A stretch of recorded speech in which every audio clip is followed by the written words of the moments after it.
Dear students, कल हम लोगों ने प्रतिरोधक पर प्रयुक्त एसी वोल्टता के बारे में समझा था।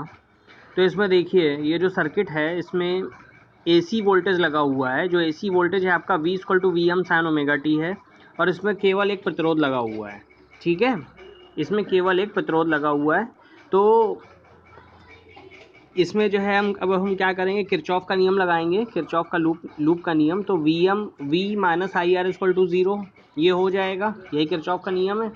लेकिन यहाँ पे जो V लगा हुआ है वो V आपका V = Vm sin omega T है।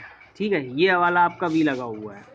मतलब ये जो V लगा हुआ है यहाँ पे, जो इनपुट वोल्टेज है वो आपका V = Vm sin omega T है, ये R है। यहाँ पे किरचॉफ का नियम लगा देंगे तो V बराबर IR हो जाएगा, या V - IR बराबर 0। ठीक है, ठीक है। तो इसमें देखिए, तो Vm sin ओमेगा टी बराबर IR, I बराबर क्या करेंगे, Vm/R into sine omega T. ठीक है, तो जो Vm/R है, Vm/R है, इसको हम लिख सकते हैं Im। Vm/R को क्या लिखेंगे, Im। ठीक है, Im। तो Im जो है आपका I बराबर Im sin ओमेगा टी हो जाएगा। और जो Im है ये क्या है, I max। बात समझिएगा, जैसे कि ये समझ लीजिए इस तरीके, जैसे कि आपका ये V है। ठीक है, ये जैसे ग्राफ बना हुआ है, तो देखिए ये V का ग्राफ है ऊपर वाला, ये इस तरीके ऐसे। ठीक, ये V का ग्राफ है, मान लो ये V है। ठीक, तो इसकी जो मैक्सिमम वैल्यू है ये आपकी Vm है, V max। बस समझ में आ गई। अब यहीं से Vm/R से क्या आई है, Im। V/R आप जानते ही, ओम के नियम से Im होता है। तो ये आपका हो गया Im। तो I बराबर Im sin ओमेगा टी। ठीक है, अब Im क्या है, Im बेसिकली क्या है, Vm/R। Vm/R का ये मतलब है कि जो Im होगी वो Vm से कुछ कम होगी। ठीक, तो इसका जो ग्राफ होगा, इसका ग्राफ इससे थोड़ा सा नीचे होएगा। बस समझ में आ गई, ये देख। तो ये आपकी Im है। ठीक है, और इधर ये आपका -Vm होता है, और इधर ये आपका -Im, क्योंकि नीचे की तरफ 0 से नीचे है तो -Im। Im का मतलब मैक्स। Vm की मैक्सिमम मतलब जो वोल्टेज है उसकी मैक्सिमम वैल्यू Vm है, और I की जो ये जो धारा है, ये वाला जो ग्राफ है, इसकी जो मैक्सिमम वैल्यू है वो Im है। ठीक है, दोनों ग्राफ आप देख सकते हो यहाँ पे। ठीक, बात समझ में आ गई। अब इससे हमें क्या समझ में आता है कि V और I दोनों ही शून्य, न्यूनतम और अधिकतम मानों की स्थितियाँ साथ साथ प्राप्त होती हैं। देखो इस ग्राफ में देखो, V जब 0 है तो I भी 0 है।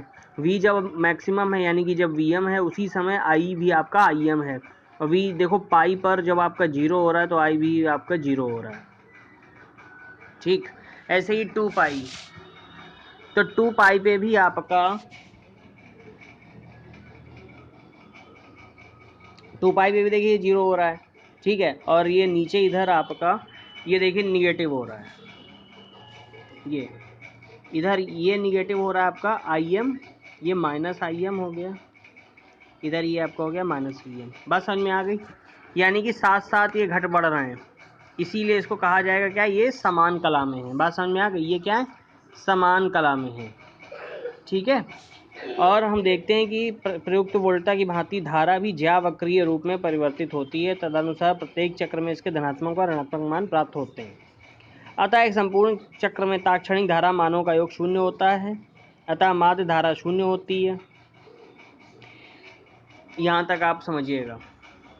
ठीक है, मतलब पहली चीज़ तो ये कि जैसे V आपका V बराबर Vm sin ओमेगा टी है, तो ज्यावक्रीय रूप में है, वोल्टेज जो है आपका ज्यावक्रीय रूप में है। ऐसे ही आपका I बराबर Im sin ओमेगा टी, तो I भी आपकी ज्यावक्रीय रूप में है।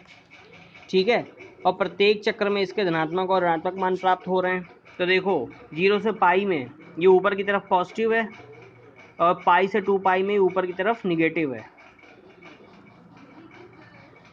ये देखो इधर की तरफ ये पॉजिटिव है, और इधर की तरफ ये निगेटिव। तो ये पॉजिटिव, तो एक पूरा चक्र आपका 0 से लेकर 2 पाई तक आपका एक पूरा चक्र होता है। मतलब एक बार ऐसे एक बार ऐसे, ये आपका पूरा एक चक्र कहलाता है। बात समझ में आ गई? ये आपका एक पूरा चक्र कहलाता है। ठीक है, क्लियर है बात? तो इस पूरे एक चक्र में इधर ये पॉजिटिव है, ये जैसे हम आई की बात करें तो ये इधर पॉजिटिव है, ये इधर निगेटिव है। तो एक पूरे चक्र में ये प्लस ये माइनस, तो प्लस माइनस दोनों बराबर और अपोजिट हैं, तो ये जीरो हो जाएगा। ऐसे ही आपका जो v है, ये इधर आपका ये इतना पॉजिटिव है, ये आपका इधर इतना ये निगेटिव है, तो ये आपके ये दोनों मिलके आपके जीरो हो जाएंगे। ठीक है, तो इसका ये मतलब है कि इसके धनात्मक और ऋणात्मक मान प्राप्त होते हैं और संपूर्ण चक्र में तात्क्षणिक धारा मानों का योग शून्य होता है, अतः माध्य धारा शून्य होती है। माध्य धारा मतलब कुल धारा आपकी शून्य हो गई। इसका अर्थ यह नहीं कि व्यय होने वाली माध्य धारा भी, माध्य शक्ति भी शून्य है। मतलब धारा शून्य हो रही है लेकिन शक्ति शून्य नहीं होगी, और ऊर्जा का, विद्युत ऊर्जा का क्षय नहीं हो रहा। ठीक है, मतलब ऊर्जा का क्षय तो हो रहा है। ठीक, अब बात करते हैं।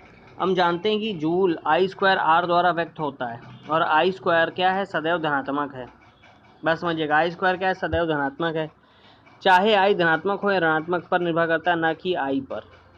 अतः जब किसी प्रतिरोधक से एसी धारा प्रवाहित होती है तो जूल तापन एवं विद्युत ऊर्जा का क्षय होता है। ठीक है, तो P बराबर आई स्क्वायर आर, और यहाँ से आई स्क्वायर आर, जैसे हमें शक्ति के लिए हमारे पास जो फार्मूला होता है वो P बराबर आई स्क्वायर आर होता है। और शक्ति के लिए अगर हम यहाँ पे फार्मूला इसके लिए निकालें कितनी शक्ति व्यय हो रही है, तो P बराबर वी आई करेंगे। ये देखिए, ये किया है हम लोगों ने, पावर निकाली है। ठीक है, ये शक्ति एक कंप्लीट साइकिल, मतलब एक पूरे चक्र के लिए जब शक्ति हम लोगों ने निकाली तो P बराबर हम लोगों ने फार्मूला क्या लगाया? 1/t integral 0 to t p dt। P का मान P बराबर वी आई होता है। P बराबर वी आई, तो V बराबर V M sine omega T है, I बराबर I M sine omega T है, दोनों को रख दिया तो वी एम आई एम बराबर साइन स्क्वायर ओमेगा टी हो गया। ठीक है, अब यहाँ से क्या किया? साइन स्क्वायर ओमेगा टी की वैल्यू निकाली कॉस के टर्म्स में, तो साइन स्क्वायर ओमेगा टी हो गया 1 minus cos 2 omega T upon 2।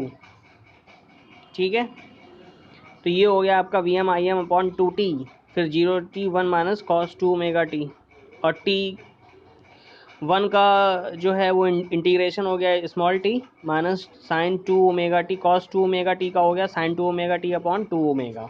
ठीक है, अब इसमें लिमिट लगा दी t वाली, तो ये हो गया V M I M upon 2t into T minus sine 2 omega T upon 2 omega. ठीक है, अब देखो ओमेगा की वैल्यू क्या है? 2 पाई अपॉन टी बराबर 2 पाई अपॉन ओमेगा होता है,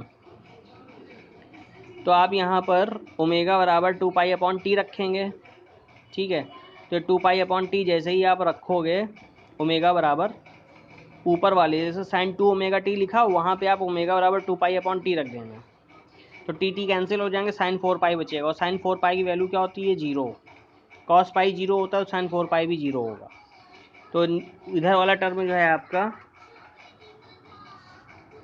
ये वाला टर्म आपका जो है साइन 4 पाई इक्वल टू 0 हो जाएगा, तो वी एम आई एम, और इधर से ये टी और ये टी कैंसिल हो जाएंगे, तो V M I M upon 2 बचेगा। ठीक है, तो P बराबर V M I M upon 2 आ गया, तो P बराबर यहाँ से हो गया I M square R upon 2। ठीक है, तो अब देखो, अब इसमें जो अंतर आ रहा है वो ये आ रहा है कि जो डीसी पावर होती है वो P बराबर आई स्क्वायर आर होती है। ठीक, और आपने जो उत्तर निकाला है वो आपने निकाला है P बराबर I M square R upon 2। ठीक, मतलब कि आपके में क्या आ रहा है? जो आंसर आ रहा है वो बटे 2 में आ रहा है, तो ये नहीं होना चाहिए। चाहे हम एसी शक्ति प्रयोग करें चाहे डीसी शक्ति प्रयोग करें, तो दोनों में जो पावर होनी चाहिए वो आई स्क्वायर आर ही होनी चाहिए। डीसी में पावर आई स्क्वायर आर है और एसी में I M square R upon 2, ये नहीं होना चाहिए। ठीक है, तो धारा के एक विशिष्ट मान का उपयोग किया जाता है, तो इसी के लिए ये दोनों को बराबर करने के लिए धारा के एक विशिष्ट मान का उपयोग करते हैं, जिसे वर्ग माध्य मूल आरएमएस या प्रभावी धारा कहते हैं। इसे आई आरएमएस अथवा आई द्वारा निर्दिष्ट किया जाता है। ठीक है, तो अब हम क्या करेंगे?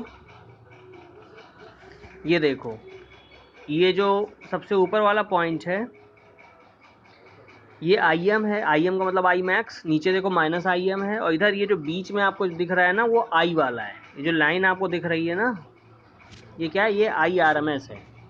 ये क्या है, आई आर एम एस या आई, इसे ही आई आर एम एस या आई से व्यक्त करते हैं। ठीक है, यहाँ तक बात हमारी समझ में आ गई होगी आपको। ठीक है, इसे ही हम इससे व्यक्त करते हैं। अब देखो, अब आपने आई आर एम एस की वैल्यू जो है ये निकाली है।